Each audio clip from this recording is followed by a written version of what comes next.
Crunch isn't an accident, it's a signal. The brain reads crisp the way it reads confidence because crisp is proof of controlled heat and controlled water.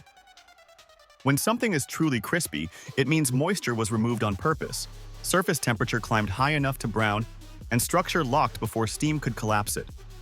That's why two foods with the same seasoning can feel completely different in your mouth. One is flavor, the other is engineering. Start with the core principle. Water blocks crust. If the surface is wet, the temperature stalls at the boiling point until that moisture leaves. That stall is where food turns pale and soft, so the first move is always dryness.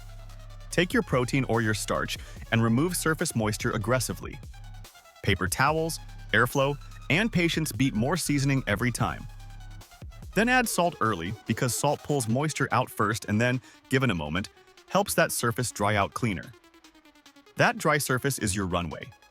Now build the crust system with a 3-layer approach. The first layer is a dusting layer that sticks. Use flour or cornstarch. Cornstarch is the shortcut because it creates a thinner, glassier shell.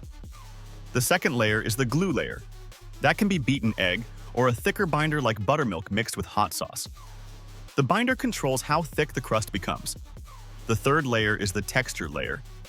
That can be panko for loud crunch, crushed cereal for viral crackle, or a mix of panko and grated parmesan for a crisp shell that browns faster.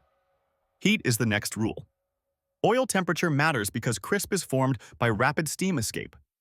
When food hits hot oil, water inside flashes into steam, pushing outward and creating microbubbles in the crust. Those bubbles are crisp.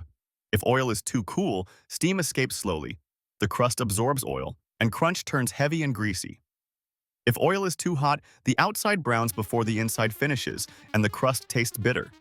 The goal is controlled, steady heat that drives off water quickly without burning the surface. Now the cheese pull side of the crunch map. Cheese pulls don't come from more cheese. They come from alignment and moisture. Mozzarella stretches because its proteins are aligned into strands.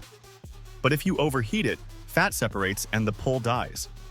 So the move is to melt cheese with gentle heat after your crisp is already built. Crisp first, melt second. That's why the best cheese pull foods are layered. Crispy shell outside, warm stretch layer inside, and then a finishing melt on top that's hit with heat just long enough to gloss, not long enough to break. Here's a viral combo that uses all of it. Start with thick-cut fries or tater rounds. Dry them hard. Dust with cornstarch, bake or air fry until the surface is rigid and loud.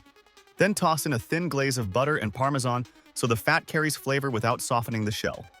Immediately top